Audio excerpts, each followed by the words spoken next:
இயேசு கிறிஸ்துவில் சகோதர சகோதரிகளே, ஏப்ரல் 6, 2025 வாசகங்கள். முதல் வாசகம் விடுதலை பயணத்தை பற்றி பேசுகிறது. ஒரு விடுதலை பயணம், மறுபடியும் ஒரு விடுதலை பயணம். அதனால 2 விடுதலை பயணம். ஆமா, அது நமக்கு தெரிந்து 2 விடுதலை பயணங்கள் உண்டு. பாருங்க, முதல் விடுதலை பயணம் எது? அது எகிப்திலிருந்து மக்களை அழைத்துக் கொண்டு அவர்கள் 40 வருட பயணத்தில், அதான் முதல் விடுதலை பயணம். அங்கே பல காரியங்கள் நடந்தது. அங்கே மேகம் இருந்தது, அங்கே தூண் இருந்தது. எது? நெருப்பு தூண் இருந்தது. அங்கே புதிய காடைகள் உண்டாயின, அங்கே மன்னா பொழியப்பட்டது. புதிய உணவு, வானவர்கள் உண்ணும் உணவு பொழியப்பட்டது. புதிய பாதைகள் உண்டானது இல்லையா? அவர்கள் அந்த செங்கடலை அது 2ஆக பிரித்து ஒரு பாதை உண்டானது. பிறகு நாம் பார்க்கிறோம், அவர்கள் யோர்தான் ஆற்றை கடக்கும் பொழுது புதிய ஒரு பாதை உண்டானது. ஏன் அது புதிய பாதை என்று சொல்கிறோம்? ஏனென்றால் யோர்தான் பின்னால் திரும்பி ஓடியது. அப்படின்னா பூமி ஒருவேளை நேரா இருக்கிற பூமி அப்பதான் சாய தொடங்கினதாக இருக்கலாம், நமக்கு தெரியாது. இல்லாட்டி எப்படி திரும்பி ஓட முடியும்? அது ஓடியது. ஒன்றுமில்லாத இடத்தில் ஒரு கருங்கடல் என்ற ஒரு கடல் உருவானது. பின்னால் இருந்த அந்த தண்ணியை பார்க்கிறோம். அது அப்பொழுதுதான் உருவான கடல். அதற்கு முன்பால் அந்த பகுதியை பள்ளத்தாக்கில் அது போர்கள் நடக்கும் பள்ளத்தாக இருந்ததை பார்க்கிறோம். ஆபிரகாம் காலத்திலே அந்த பகுதி குறிக்கப்பட்டிருக்கிறது. அப்பொழுது அங்கு கடல் இல்லை. ஆகவே கடவுள் நோவா காலத்தில் மாற்றியமைத்த அந்த உலகை அவர்கள் எகிப்திலிருந்து அந்த தேசத்திற்கு வரும்போது மாற்றியமைத்தார். ஆகவேதான் நம்ம ஞானாகமத்தில் இதை படிக்கிறோம். கடல்களில் இருந்த சில உயிர்கள் மண்ணுக்கு ஏறி வந்தன என்று பார்க்கிறோம். மண்ணிலிருந்து சில உயிர்கள் கடலுக்கு போயின என்று பார்க்கிறோம். அதை நாம் சில உயிர்களிலே நாம் அதை பார்க்கிறோம். அப்படித்தானே?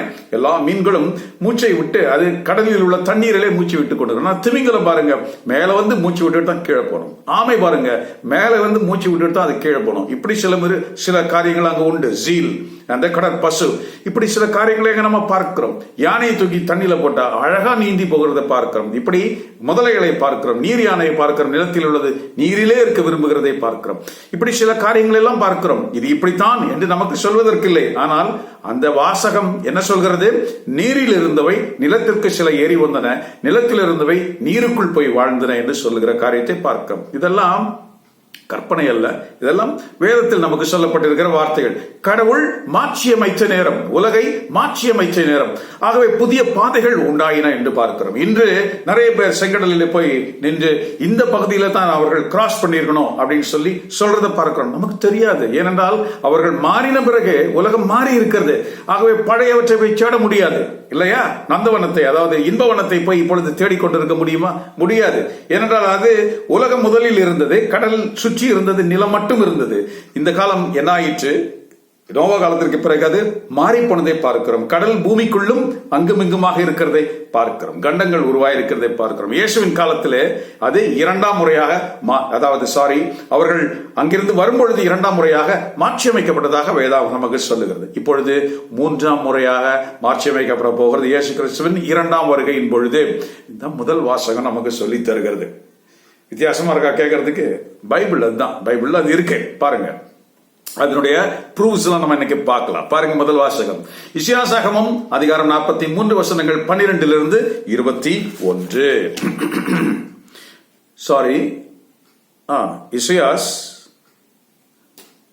16 21. பெருங்கடலில் வழி ஏற்படுத்தியவரும் பொங்கியெழும் நீரின் நடுவில் பாதை விட்டவரும் எகிப்தின் தேர்ப்படைகளையும் குதிரைகளையும் வலிமையுள்ள வீரர்களையும் கூட்டி வந்து அவர்கள் மறுபடி எழுந்திராமல் முடிவில்லா உறக்கத்தில் ஆழும்படியும் விளக்கு திரி போல் நசுங்கி அழியும்படியும் செய்தவருமான ஆண்டவர் இன்னும் கூறுகிறார். என்ன கூற போறார்?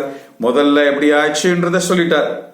அவர்களுக்கு எகிப்தியருக்கு என்ன ஆயிடுச்சு அப்படின்றத சொல்லிட்டார். வழி உண்டாயிடுச்சு, அவர்களும் கொல்லப்பட்டார்கள், இப்படி எல்லாம் நடந்தது. இப்போ ஆண்டவர் சொல்றாரு, 2வது இந்த பாதையை, 2வது யாத்திரையாகமத்தை பற்றி பேசுகிறார்.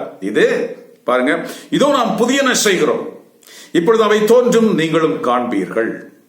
பால்வழியில் நாம் பாதை ஒன்றை அமைப்போம், பாலை நிலத்தில் ஆறுகள் ஓடச் செய்வோம். பால் வழியில் பாதை அமைப்பதென்றால், இப்ப பால்வழியில என்ன நடக்குது? இப்போ அங்கே என்ன இருக்குது?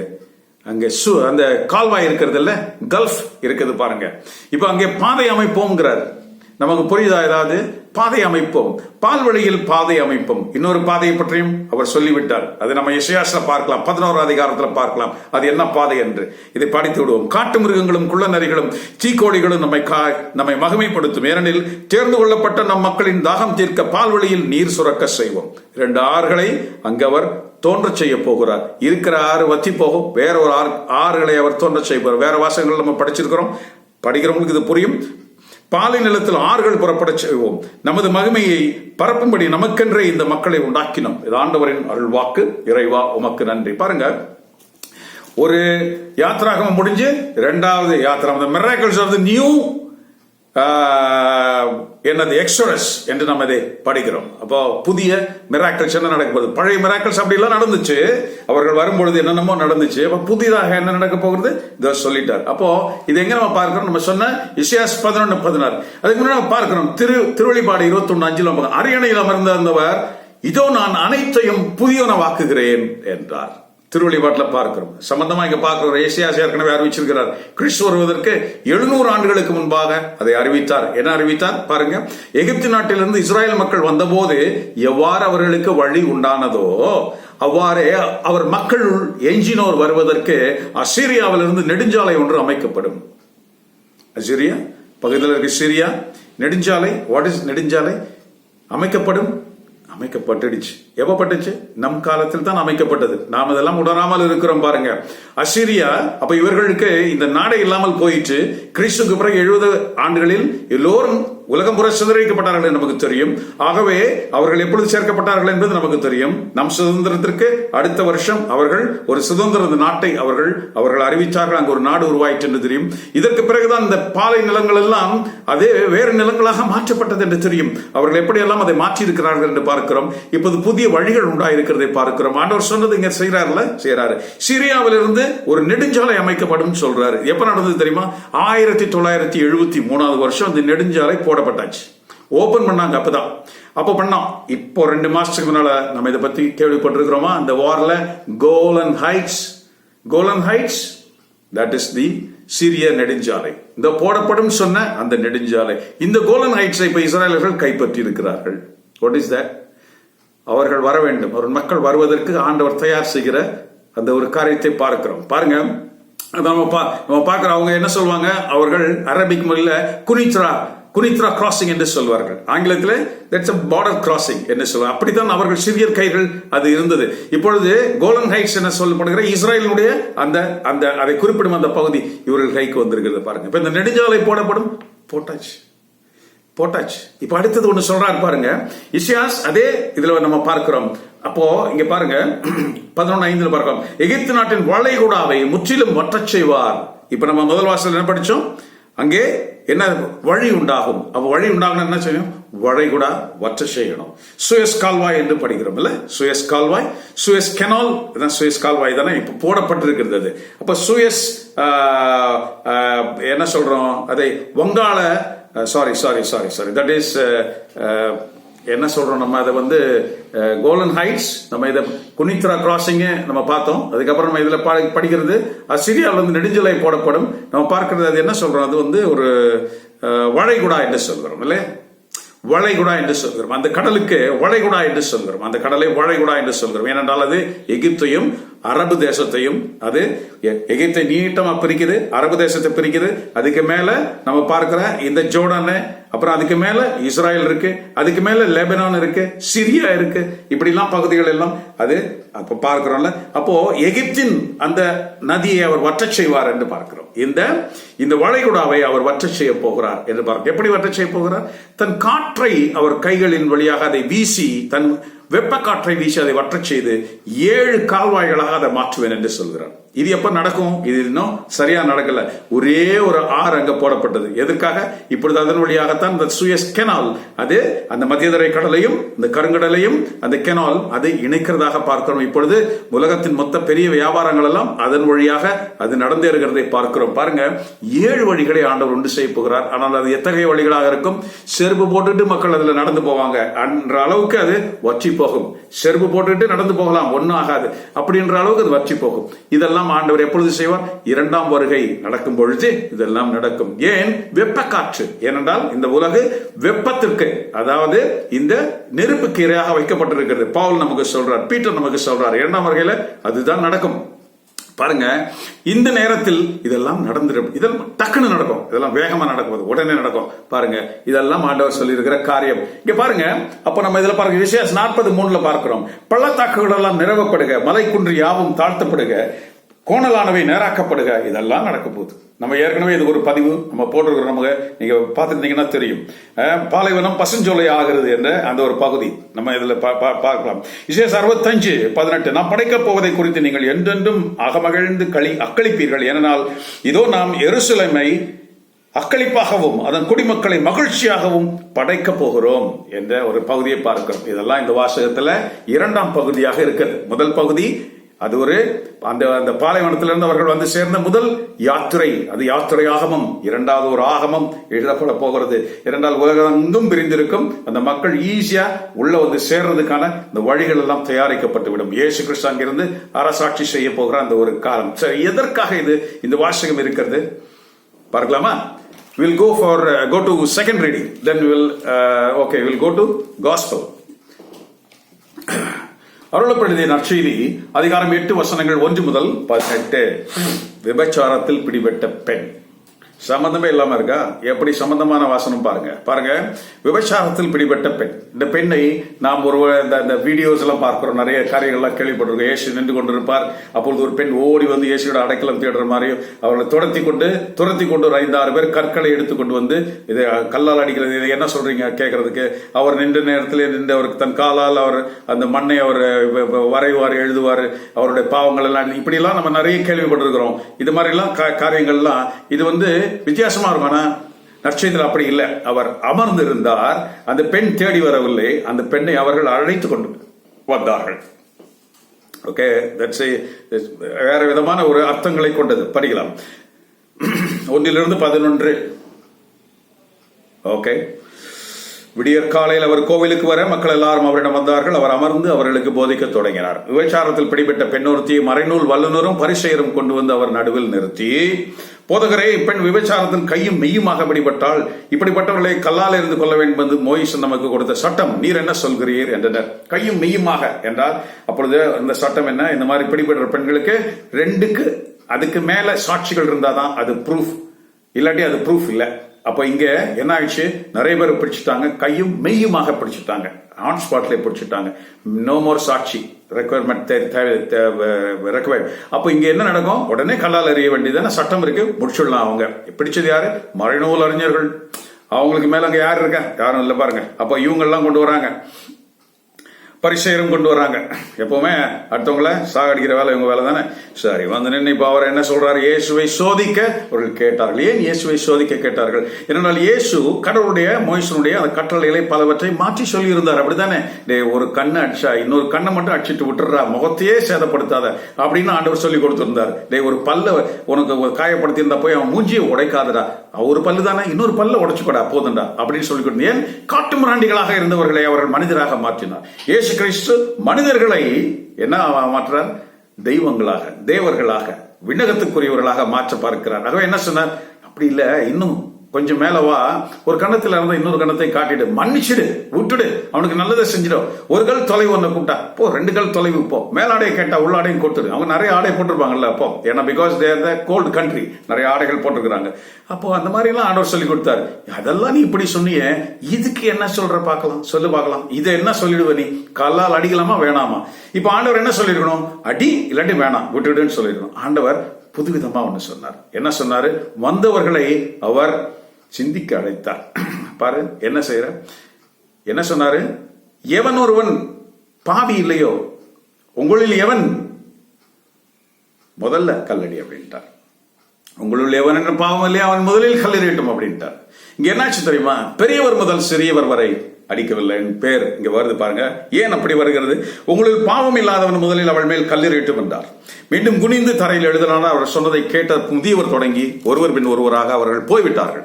கடைசியில் இயேசு மட்டும் இருந்தார். அப்பெண்ணோ அந்த இடத்திலே நின்று கொண்டிருந்தார். அவர் நிமிர்ந்து பார்த்து, மாதே, எங்கே அவர்கள்? உனக்கு எவரும் தீர்ப்பிடவில்லையா என்று கேட்டார். அவளோ, ஒருவரும் தீர்ப்பிடவில்லை ஆண்டவரே என. இயேசு, நானும் தீர்ப்பிடேன், இனிமேல் பாவம் செய்யாதே போ என்றார்.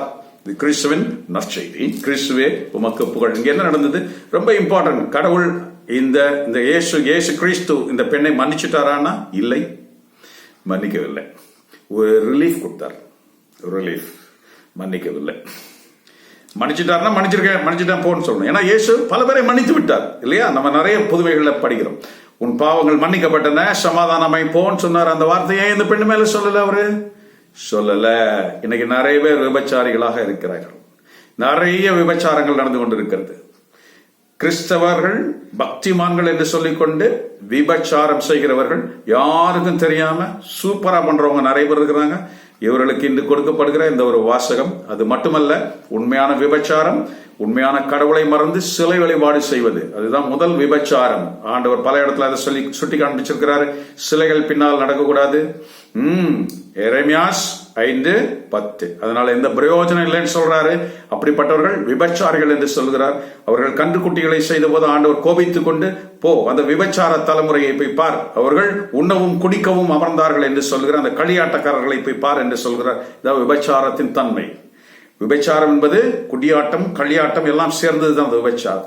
ஆண்டவர் என்று ஒரு ரிலீஃப் தான் கொடுத்தார். வார்ன் பண்ணார். ஐ அம் வார்னிங் யூ இல்லையா, இனிமேல் இத்தகைய பாவம் செய்யாத போன்னு தான் சொன்னார். உன் பாவங்கள் மன்னிக்கப்பட்டன சொல்லல, இனிமே இப்படி செய்யாதன்னு சொன்னார். இனிமே செஞ்சா என்ன ஆகும்? இப்போ உன்னை கல்லால் எறிய வந்தாங்க, தடுத்துட்டேன். இனிமே செஞ்சேன்னா இரண்டாம் வருகையில நான் வரும்பொழுது தீர்ப்பிட வருவேன். இப்பொழுது உண்மையில் இரக்கம் காட்ட வந்து இருக்கிறேன், இரக்கம் காட்டி விட்டேன். இப்போ இரண்டாம் வருகையில் நான் வரும்போது இந்த கல்லில் எரிக்கல் விழும். ஏனென்றால் எரிகள் மேல இருந்து வந்து எல்லாரையும் அழித்து போய் நம்ம சொல்லியிருக்க. இரண்டாம் வருகைக்கு இயேசு கிறிஸ்து வரும்பொழுது தண்டனை காலமாக அது இருக்கும். அவர் இந்த மாதிரி முரட்டு ஆத்மாக்கள் எல்லாம் அவர் இந்த மாதிரி எரிகளால் அழிப்பார் என்று சொல்லி இருக்கிறது. இந்த கல்லுல அந்த கல்லே வரும். இப்போ உனக்கு ஒரு ரிலீஃப் கொடுக்குறேன்னு சொன்னார். இந்த ரிலீஃபை ஆண்டவர் சில பேருக்கு கொடுத்திருக்கிறார். நம்ம பார்க்கிறோம். பெத்சாயிதா குளத்துல, அந்த ஆட்டு குளத்துல அந்த 38 வருடங்களாக முடக்குவாதத்தினால் கிடந்த அவனை போய் அவர் தான் தேடி போனார். தேடி போய் உனக்கு ஒரு ரிலீஃப் கொடுக்குறேன் அப்படின்னு சொல்லிதான் அதை தான் நம்ம பார்க்கணும். அவனை எழுந்து போக சொன்னார். அவன்கிட்ட கேட்டார், உனக்கு குணமடைய விரும்புறாயா அப்படின்னு. அந்த லூசு குணமடைய விரும்புறேன்னு சொல்லவே இல்லை. அந்த லூஸ் என்ன சொல்லிச்சு? ஐயோ, அந்த குளத்துல அவர் வந்து கலக்கும் போது என்னை இறக்கி விட ஆள் இல்லை, அது இல்லை ஆளு. மக்கு வந்திருக்கிறது இயேசு. உனக்கு அதை கேட்க தெரியல பத்தியா? உனக்கு அந்த தண்டனையே பிடிச்சு போய் வாழ்ந்துட்டு இருக்கிற. இப்படி நிறைய வாழ்க்கை இருக்குது. அந்த பக்கிரித்தனம், அந்த போக்கிரித்தனம், இந்த ரவுடித்தனம், இந்த சோம்பேறித்தனம், இந்த ஸ்லக்கிஷ்னஸ், இந்த அழுக்கு, இந்த ஏழ்மைத்தனம், இதிலே வாழ்ந்து அப்படியே பழகி அப்படியே சாக விரும்புகிறவர்கள் நிறைய பேர் இருக்கிறாங்க. மேல வரவே முடியாது. ஆகவே நம்முடைய பாவ பழக்கங்களிலே வாழ பழகிக்கிட்டவர்கள் நிறைய பேர் இருக்கிறாங்க. தூய்மையுடைய விருப்பமே இல்லை. அந்த மனம் மாறி வந்து ஒரு பரிசுத்தத்தை அடையணும், அவன் ஆண்டவருடைய சமாதானத்தை பெறணும், அந்த விருப்பமே இல்லாமல் எப்பொழுதும் நல்ல ஆடை உடுத்தி நல்ல வழிபாடுகளை செய்து சிலைகளின் பின்னால் போய் எல்லாம் போய் எனக்கு அது இல்லை, இது இல்லை, கொடு, அதை கொடு, இதை கொடு, நான் நடந்து வரேன், முட்டி போட்டு வரேன், நான் காவி ட்ரெஸ் கொடுத்துட்டு வரேன், இப்படியே பழகி பழகி பழகி பழகி பாருங்க. ஆண்டவர் சொல்றாரு ரிலீஃப் கொடுக்குறேன்றார். இன்னைக்கு திருந்தல, மேலந்து வர கல் பெருசு, இந்த கல் ரொம்ப சின்னது, அது ரொம்ப பெருசு, நசுக்கி போடுனாரு. அப்போ நம்ம இங்க என்ன பாக்குறோம்? நமக்கு கொடுத்த ரிலீஃப். அவனுக்கு அவன் சரி எழுந்து போன அப்படின்னு சொல்றாரு. அவன் எழுந்து போயிட்டான், ஓடி போயிட்டான். அவரை மறுபடியும் கோவிலில் சந்திக்கும் பொழுது ஆண்டவர் இதே வார்த்தை அங்க சொன்னார். டேய், மறுபடியும் உனக்கு இது நேராதபடி பார்த்துக்கொள். வார்னிங். That's a relief. மறுபடியும் உனக்கு நேராதபடி பார்த்துக்கொள். அவன் தண்டனையே அடைஞ்சிட்டான் 38 வருஷமா. ஆனாலும் நீ மறுபடியும் பாவம் பண்ணா மறுபடியும் இந்த தண்டனைக்குள்ள போயிடுவ. இங்க என்ன சொல்றாரு? மறுபடியும் நீ பண்ணின வேற கல்லு, பெரிய கல்லு. நம்மை தேடி வருகிறது இந்த வார்த்தை. நம்ம குடும்பங்கள்ல கூட நிறைய பேர் இந்துக்கள் இல்லாட்டி வேற வேற ஆளுங்கள்லாம் இருக்கிறாங்க. அவங்களுடைய வழிபாடுகள்ல கூட நாம எல்லாம் கலந்துக்கிறோம். சில நேரங்கள்ல அவருடைய மனம் கோணாதபடி நடந்து கொள்ளணும், அப்படியே ரிலேஷன்ஷிப் விட்டு போயிடுன்றதுக்காக நிறைய சூப்பர் வேலை எல்லாம் பண்ணுவோம்ல. அப்படியே தீபம் காட்டும்போது கூட போய் நிக்கிறது, அதுக்கப்புறம் அப்படியே அவங்களுக்கு ரொம்ப ரெஸ்பெக்ட் கொடுக்கறது, இந்த வேலை எல்லாம் செய்யணும். நமக்கு ஏன் தைரியம் இல்லை? This is not my job, நான் ஒதுங்குறேன் சொல்ல முடியாத உனக்கு? எப்போ உன்னால அப்படி சொல்ல முடியலையோ, இந்த விபச்சாரியும் இந்த முடக்குவாத காரணம் எல்லாம் நீதான். ஆண்டவர் ரிலீஃப் கொடுத்த அந்த காரியம் இது பாருங்க. இது ஒரு இரக்கத்தின் காலம்ன்றதுனால இது நம்மை தேடி வருகிறது. பாருங்க, இப்போ அங்கே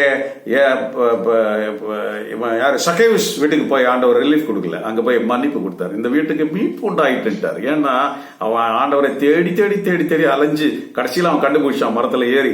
அப்போ அவன் வீட்டுக்கு போயிட்டு ரிலீஃப் இல்ல மீட்பை கொடுத்தார். மன்னிப்பையும் மீட்பையும் உண்டாயிற்று என்று சொன்னார். ஏன்னா அவனும் அதுக்கேற்ற மாதிரி சொல்லிட்டான், நான் 4 மடங்கு நான் திருப்பி பண்ணிடுறேன் அப்படின்னு சொன்னான். பண்ணின காரியங்களுக்கு அவன் மனம் வருந்தி அவன் மகிழ்ச்சி அடைந்து விருந்து கொடுத்து அவன் அதுக்கு ஏற்ற பிராயசித்தத்தை நான் பண்ணிடுறேன்னு சொல்லி அவ்வளவு தூரம் மகிழ்ச்சி அடைந்தான். கிறிஸ்துவை பெற்றுக்கொண்ட அந்த பரிசுக்காக மற்றவர்களை அவன் குப்பையாக எண்ணினான். பாருங்க, 2ஆம் வாசகம் நமக்கு அதுதான் சொல்லுகிறது. என்ன சொல்றது?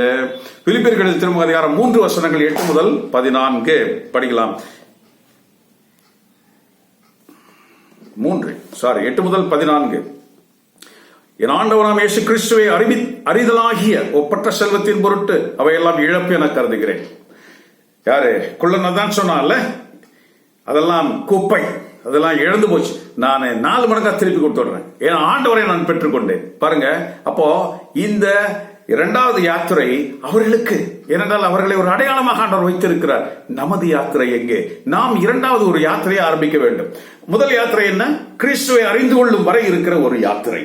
கிறிஸ்துவை அறிந்தவுடன், ஞானஸ்நானம் பெற்றவுடன் நித்திய வாழ்க்கைக்குள் காலடி எடுத்து வைக்கிறது, அதான் 2வது யாத்திரை. அந்த யாத்திரை நம்ம எங்கே அழைத்து செல்கிறது? மேலே.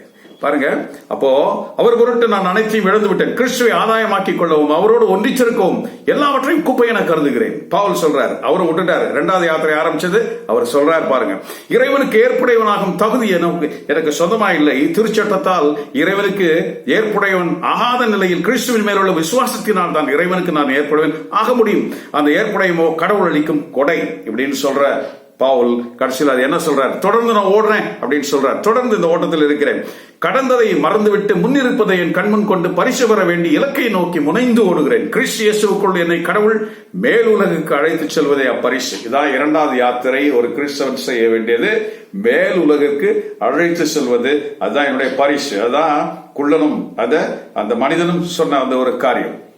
ஆகவே இன்று விபச்சாரிக்கு கொடுக்கப்பட்டது மன்னிப்பல்ல, அது ஒரு ரிலீஃப், அது ஒரு தண்டனை அல்ல, அது ஒரு காஷன். நீ வேற ஒரு வாழ்க்கைக்கு வந்துடு, 2ஆம் நிலைக்கு வந்துடு, இல்ல வேற மாதிரி ஆயிடும். ஏன்னா அவள் கிறிஸ்துவை தேடி வரவில்லை, இதுவரைக்கும் அவள் தேடி வரவில்லை, அவர்கள் கொண்டு வந்தார்கள்.